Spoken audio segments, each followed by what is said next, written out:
Most poems celebrate life in all its glory, or different colors, variegated colors.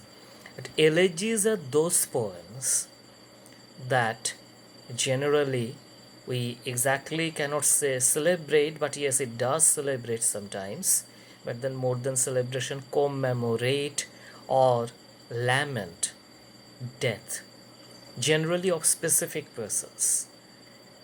However, there are exceptions, and one very strong exception to this trend that elegies celebrate specific person's death is Thomas Gray's Elegy written in a country churchyard. At one point of time, it was the most widely read of all English poems. Gray was not a very prolific writer. During his lifetime, he had somehow published his collected works, which ran into nearly only 1000 lines.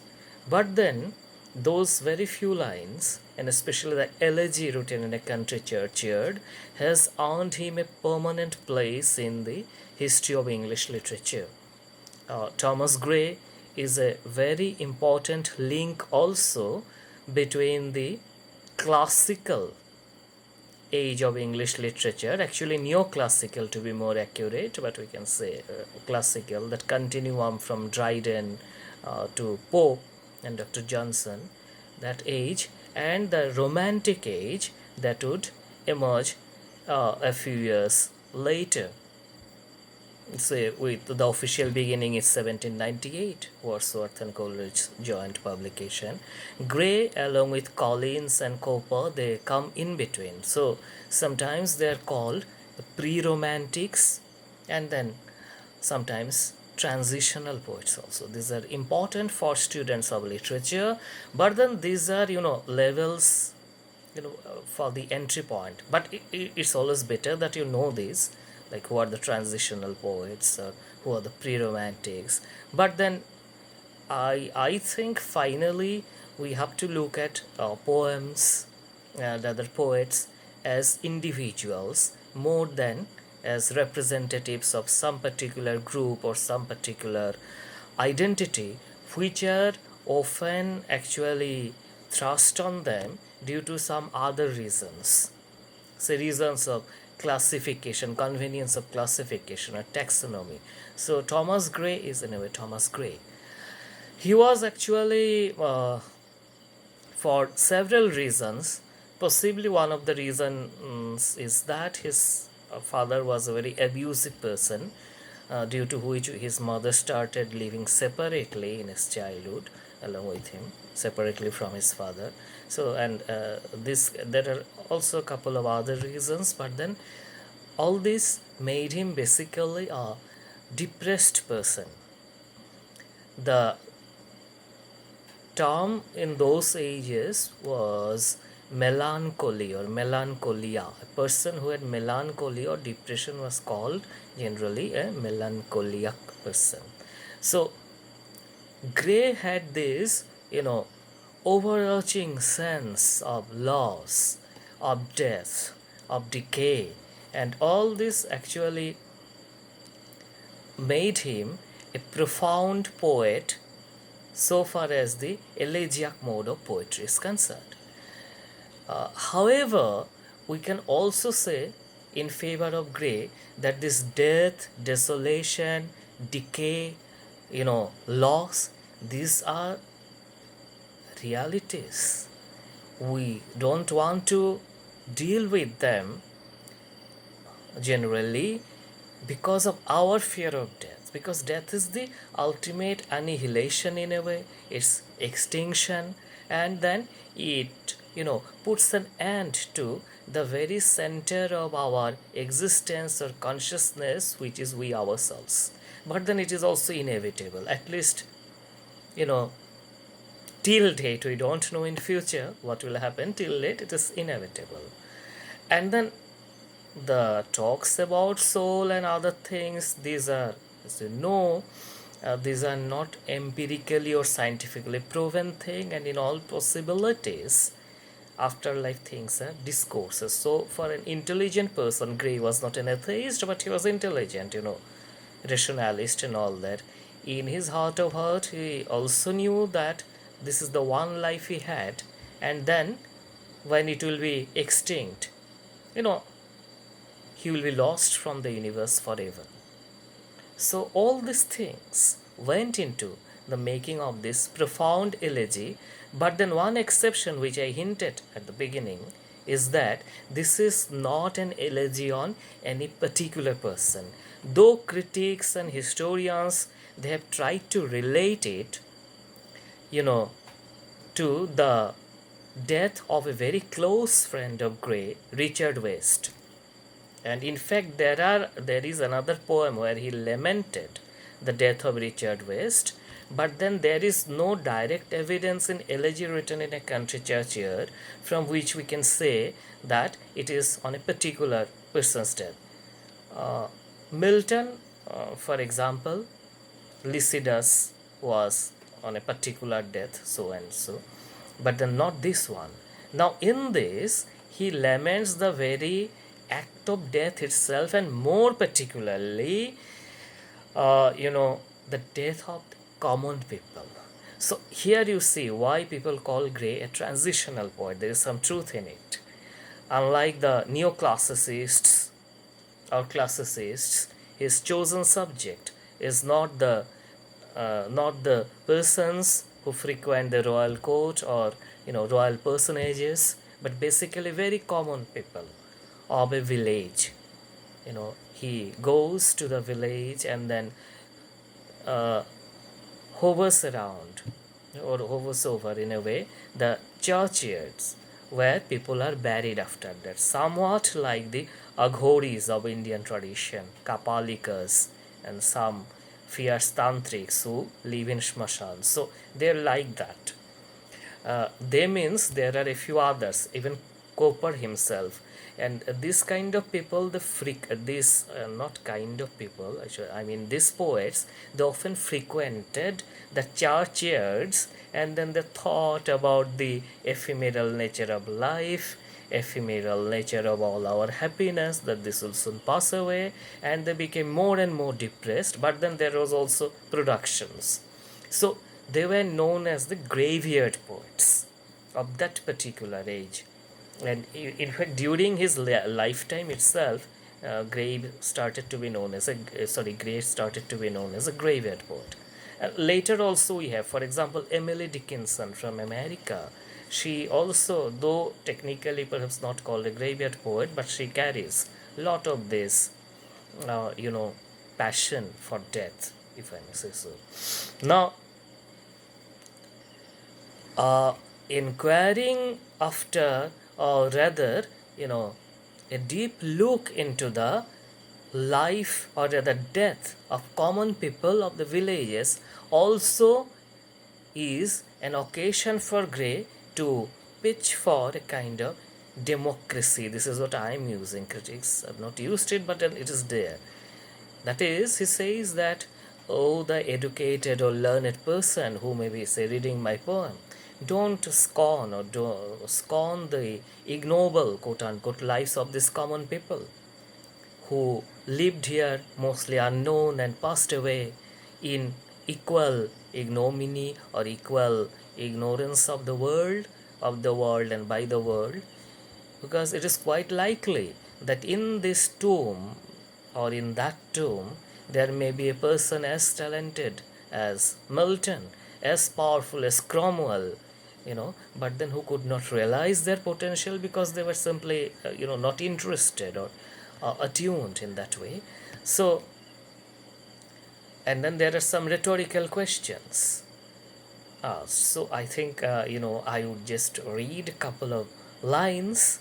It will be more helpful for students instead of generalizing.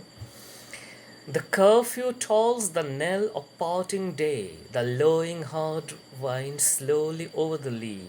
The ploughman homeward plods his weary way and leaves the world to darkness and to me. The first 4 lines I'm reading from my computer, not memory, because this poem I don't remember. all lights. So curfew, curfew is a very famous word now in India, very popular word. The origin of this word is to be found in medieval Europe. It has come from a French word meaning covering the fire. Around 7 or 8 p.m., those days, even these days also, people use fire for cooking and other things, and sometimes they slept without extinguishing the domestic fire, and sometimes at night fire broke out and villages or localities would be burned down. So, church bell was, or some other kind of bell was loudly rung at one point of time in the evening to tell all people in the area that it is time you put out your fire, and then ate and went to sleep and all those. So similarly, Gray's starting point is the curfew, that here again in the very first line he uses imagery related to death.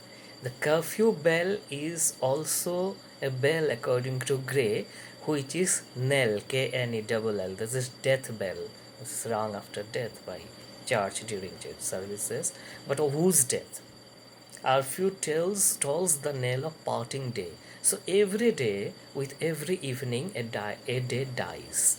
Every evening emerges or night emerges at the cost of the death of a day. That is what he's saying.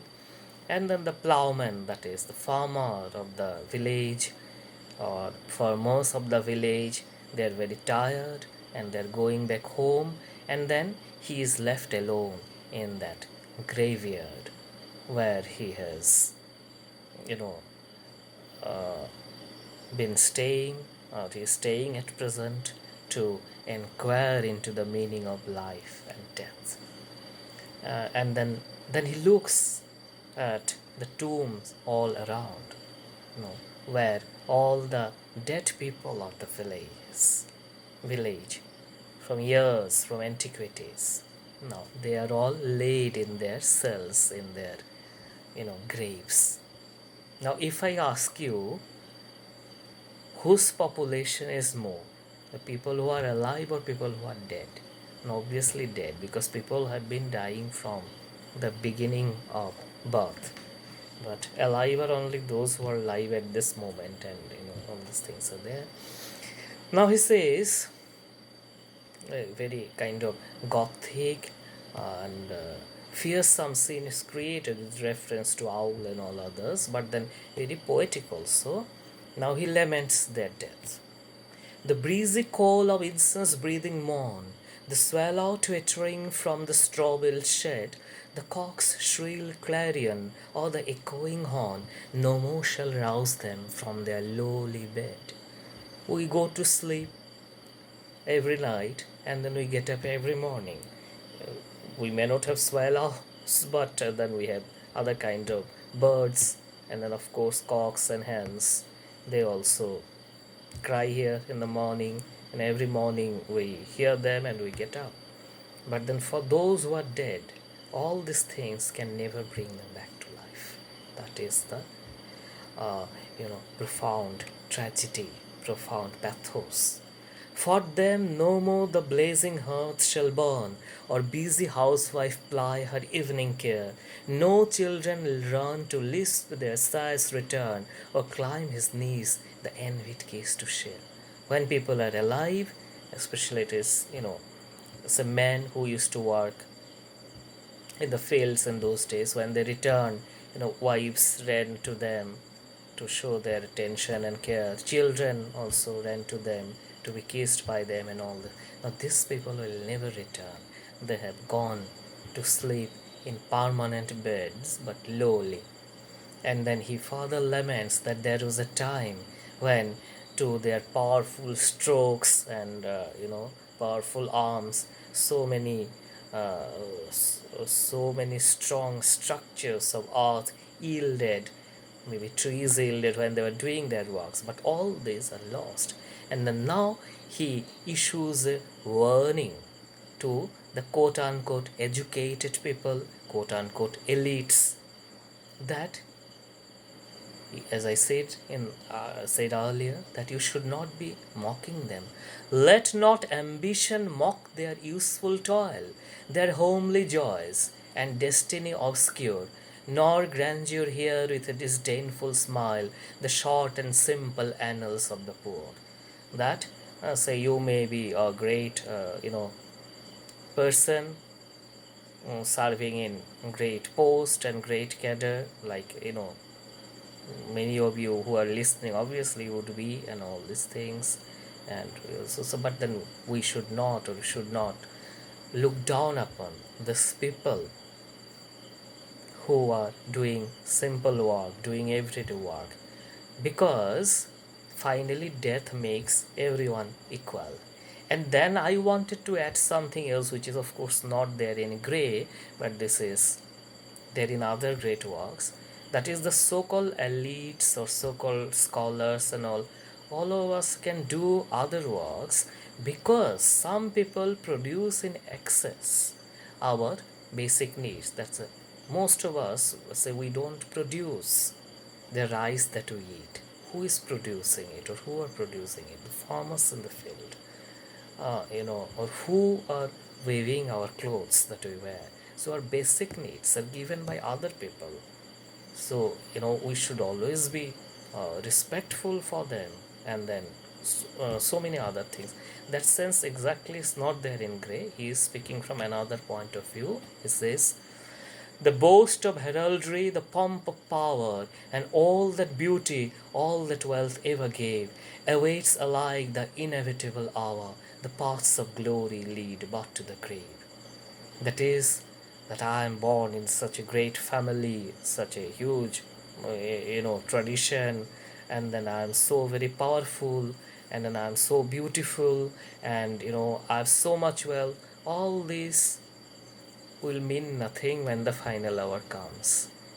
There is a story, maybe apocryphal, of Alexander. When Alexander was dying, he told he died early. Rather, he had conquered in a way the whole world, we can say, though literally not the whole world, but a huge portion of it. And then, when he died, and then when his funeral procession would be taken out, before that, he called people near him and said that when you take my body away, put my arms outside the shroud covering of the cloth. They should be there on both sides, both my arms. They asked why. Then Alexander said that I want to show people that the emperor of the world, Alexander, is also going empty-handed from the world. You cannot carry anything, no possession. So Gray had this sense. We do not have. Maybe even if I am saying this, I do not have, because feelings, come with great, what I can say, meditation, realizations. Only textual reading is not enough. There should be actual reading. So textual reading and actual, and then there will be realization. So, and then he further says that you should not also, belittle them, because there may not be high raised plaques and other, things constructed over their graves, because all these are also equally futile, because they cannot stop death. You may make 100 marble statues of a person before after he passes away, but these things does not mean anything to him or her, because they are no longer there. Can storied urn or animated bust back to its mansion call the fleeting breath? Fleeting breath, the last breath, goes out. It cannot be called back by statues, urns, and all these buildings, structures made on the grave of a dead person. Can honor's voice provoke the silent dust, or flattery soothe the dull cold air of death? No, someone may be very honorable and someone may be not so honorable, but finally, dust, because they are buried generally in Christianity and Islam. Similarly, for Hinduism, we can use the imagery of, idea of fire. Fire burns, so it will, the meaning is more, it will be the same, only the details are different. So If, say, among Hindus, if a rich person dies or a scholar dies or a poor person, the fire will consume them all the same. So no one can stop death. So this inevitability of death, which should possibly I would not say that it is a depressing poem as such, but then it has some moral or rather ethical lessons to impart. It reminds us that we should not be boastful for what we have or what our forefathers have left to us, and rather we should be humble, maybe we should be humane. And then this way and this way, it has in very detailed terms, it has made us understand that, you know, life has only one purpose, which is death. So that is why one should not be proud, and that is what Gray's message is. And then at the end of the poem, he gives his own epitaph. He gives his own epitaph, that is the message generally written on the graves of dead persons in the Western tradition. And there he somehow shows himself also to be a very modest person. But then to some extent, this is out of humility. He says he had no education and all that. Here rests his head upon the lap of earth, a youth to fortune and to fame unknown. Fair signs frowned not his humble birth, and melancholy marked him for his own. The melancholy part is all right, but he had education. He had studied at prestigious, college and university of a prestigious college and university of England, and then he says that all he wanted in life was a friend. Now there are certain issues related to this. It is already more than 20 minutes now. I cannot elaborate. Maybe later I may do in another lecture if you like this one. And there are complications here. No father seek his merits to disclose, or draw his frailties from their dread abode. There they alike in trembling hope repose, the bosom of his father and his God. And then he makes a request. It's not a warning, that please do not proceed any further to inquire about my past, about my antecedents after I am, dead. So no further, and whether it be my merits or my demerits. So please don't make an inquiry. That is the original meaning of rest in peace. But as I said in the beginning, empiri, if you are a rational thinker, then you know that even rest does not apply, because the existence itself is not that. It is from the belief point of view that when someone says one is dead, you say rest, imagining that the person is sleeping and death is a longer sleep and sleep is a shorter death. This kind of analogies were there, but then these are only analogies or literary imaginations. Death is just extinction of existence, so nothing else. And then Gray, I think, drives home that point slightly inside the mask of a believer.